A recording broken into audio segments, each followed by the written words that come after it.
लेकिन आज के भारत में सरकार अपनी कोई जवाबदेही नहीं समझती कि जो चार नौजवान बेरोजगार और कुंठित पार्लियामेंट में कूद करके ये अटैक क्यों हुआ और इसकी जवाबदेही किसके प्रति है कि विपक्ष जहां सरकार से जिम्मेदारी लेने की बात कर रही है, भूल जाते हैं इस देश की उस लोकतांत्रिक परंपरा को कि जब नेहरू ने चीनी आक्रमण के बाद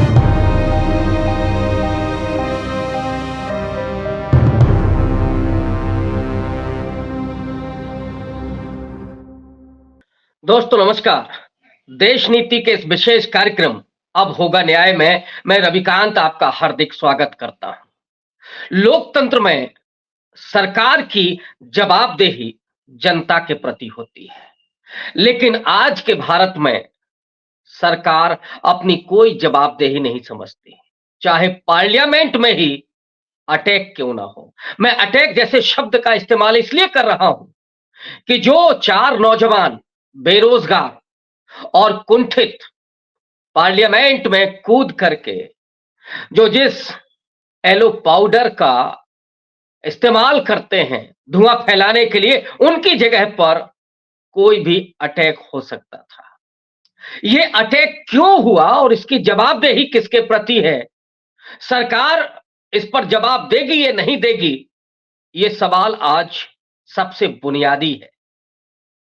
हो ये रहा है कि विपक्ष जहां सरकार से जिम्मेदारी लेने की बात कर रही है, तो सरकार के नुमाइंदे किसी चैनल पर बैठ करके चर्चा कर रहे हैं।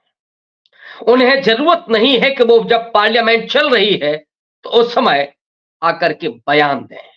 वे भूल जाते हैं इस देश की उस लोकतांत्रिक परंपरा को कि जब नेहरू ने चीनी आक्रमण के बाद उसी पार्लियामेंट में विपक्ष की तमाम मुखर आवाज को सुना था और उनके सवालों के जवाब दिए थे। यह भारत की डेमोक्रेसी का सिलसिला है, उसका इतिहास है।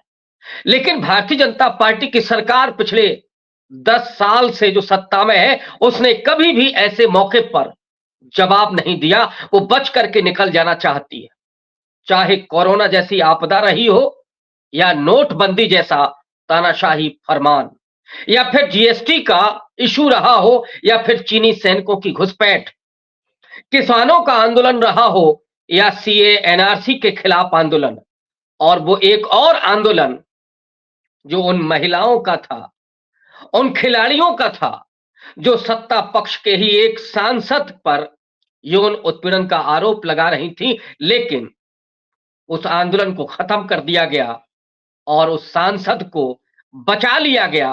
और सच्चाई यह है कि वो सांसद अट्टहास करते हुए उसी पार्लियामेंट को सुशोभित कर रहा है, लेकिन महुआ मोइत्रा से सवाल जवाब किया जाता है।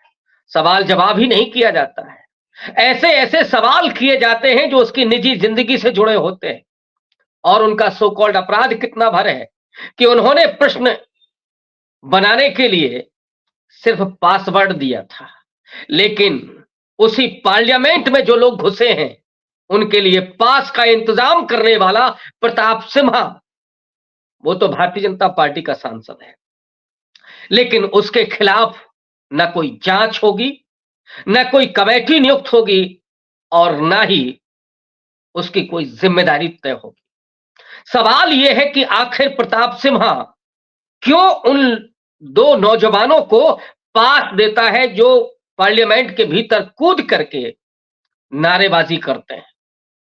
उनके सवाल अपनी जगह हैं, लेकिन पहला सबसे बड़ा मुद्दा है वो सुरक्षा का, और ये राष्ट्रीय सुरक्षा का मामला है।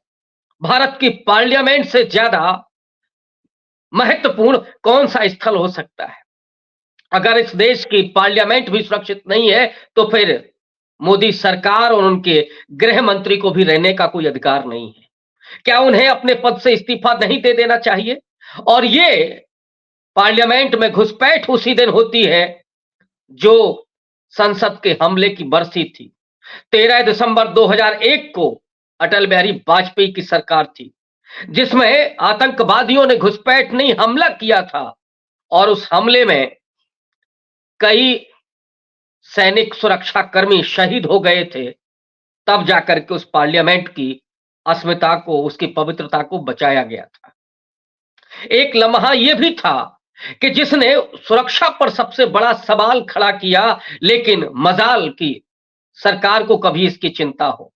दूसरे दिन विपक्ष ने जब सवाल पूछा, हंगामा किया और जिम्मेदार शख्स को यानी गृह मंत्री को जवाब देने के लिए बात की, तो 15 सांसदों को माननीय अध्यक्ष महोदय ने निलंबित कर दिया। और मजेदार बात तो ये, हास्यास्पद ही नहीं बल्कि विडंबनापूर्ण बात तो ये कि उनमें से एक सांसद तो पार्लियामेंट के भीतर था ही नहीं, तो फिर ये हो क्या रहा है? क्या ये सारा खेल कराया जा रहा है? ये सारी स्क्रिप्ट रची जा रही है, लिखी जा रही, कहीं और से आ रही है कि नहीं जवाबदेही नहीं होगी सरकार की? और जो भी बेल में आकर के सवाल पूछता है तो उसको अध्यक्ष हो या उपाध्यक्ष हो यानी उपराष्ट्रपति महोदय जिन शब्दों में निकल करके बाहर करते हैं और निलंबित करते हैं सांसदों को, वो क्या संसदीय परंपरा के अनुकूल है या फिर ये सरकार तानाशाही पूर्ण तरीके से चल रही है? इस समय इस देश पर जो सबसे बड़ा खतरा है वो इसी सत्ता के अहंकार और सत्ता की तानाशाही का है, क्योंकि उनके लिए, भारतीय जनता पार्टी और मोदी के लिए सत्ता का मतलब है, सरकार का मतलब है सिर्फ चुनाव जीतते जाना। और उनका तो जुमला कहें या नारा कहें या इरादा कहें, वो है विपक्ष मुक्त भारत का। पहले तो उन्होंने कांग्रेस मुक्त भारत की बात की और आजकल वो विपक्ष को नहीं देखना चाहते। विपक्ष को जिस तरह से नेस्तनाबूद करने की कोशिश हो रही है और उसमें वो एजेंसियां सारी काम करती हैं, ईडी हो, इनकम टैक्स हो, सीबीआई हो, ये छापे दर छापे और एक राज्य तक सीमित नहीं है, किसी एक व्यक्ति तक सीमित नहीं है, किसी एक पार्टी तक सीमित नहीं है। हां, बस अगर कोई पार्टी छोड़ करके भारतीय जनता पार्टी में शामिल हो जाए तो वो छापों से बरी हो जाता है। अगर कोई उद्योगपति मोदी के मित्र अडानी के लिए अपना धंधा छोड़ दे तो फिर वो सुरक्षित हो जाता है। वो अडानी जिन पर हिंडनबर्ग की रिपोर्ट ने कितने आरोप लगाए कि कैसे उन्होंने शेयर मार्केट में घपला घोटाला किया, कैसे बढ़ती चली गई, वो अडानी पर आज तक किसी ईडी ने, किसी सीबीआई ने छापा नहीं डाला। और हालात तो ये हैं कि ममता बनर्जी के भतीजे से लेकर के और कांग्रेस के राहुल गांधी तक इनको लगातार घेरने की कोशिश हो रही है, रोज प्रताड़ित करने की साजिश हो रही है। और उधर अजित पवार के बारे में जो कह रहे थे मोदी जी कि इतना लंबा घोटाला है 5,000 करोड़ का और अब वो जेल जाएंगे, लेकिन एक सप्ताह भी नहीं बीता जब वो भारतीय जनता पार्टी में शामिल होकर के, तो सरकार में शामिल होकर के डिप्टी सीएम बन जाते हैं।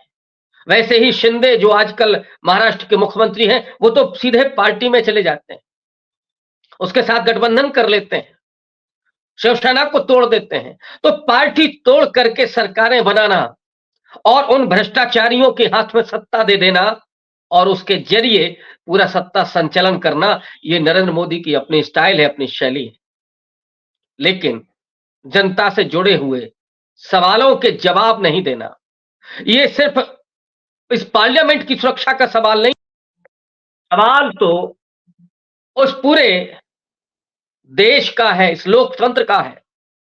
इन 5 राज्यों के विधानसभा चुनाव में, खास करके 3 राज्यों में जहां पर भारतीय जनता पार्टी ने चुनाव जीता, सबसे ज्यादा लोगों ने संदेह व्यक्त किया ईवीएम पर, लेकिन भारतीय जनता पार्टी की तरफ से एक भी बयान नहीं। अगर लोग आज ईवीएम पर डाउट कर रहे हैं, अगर लोगों को ईवीएम पर संदेह है, तो वीवीपैट की पर्ची क्यों नहीं गिनवाई जा सकती है, इसे लेकर के सरकार आश्वस्त क्यों नहीं करती?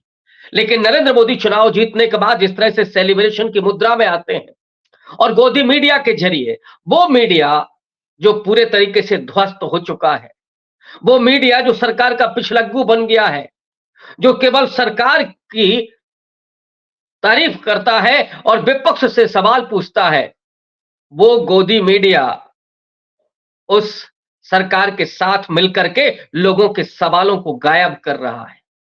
और किसी भी लोकतंत्र में जब मीडिया का तंत्र ढह जाए, जुडिशरी पर सवाल उठने लगे, संवैधानिक संस्थाएं कमजोर हो जाएं, तो फिर तानाशाही जहां इतनी बहुलता और विविधता है और एक लंबा लोकतंत्र का इतिहास है और उसमें कई उतार चढ़ाव भी देखे, और यहाँ का जो जागरूक मतदाता है वो लगातार सरकारों को उठाता और गिराता रहा है, उस पर एक भरोसा है, एक विश्वास है कि लोकतंत्र सुरक्षित रहेगा। लेकिन जिस तरह से धीरे धीरे सरकार अपनी जवाबदेही से दूर हो रही है, वो केवल और केवल जनता को कभी धर्म के आधार पर, कभी जाति के आधार पर भावनात्मक मुद्दों को छेड़ करके वो केवल जनता को गुमराह करने की काम कर रही है। और अगर वो किसान 750 किसानों की शहादत होती है, 13 महीने तक वो किसान दिल्ली के आसपास जमा रहते हैं, तो उनके सवालों को कभी नहीं सुना जाता,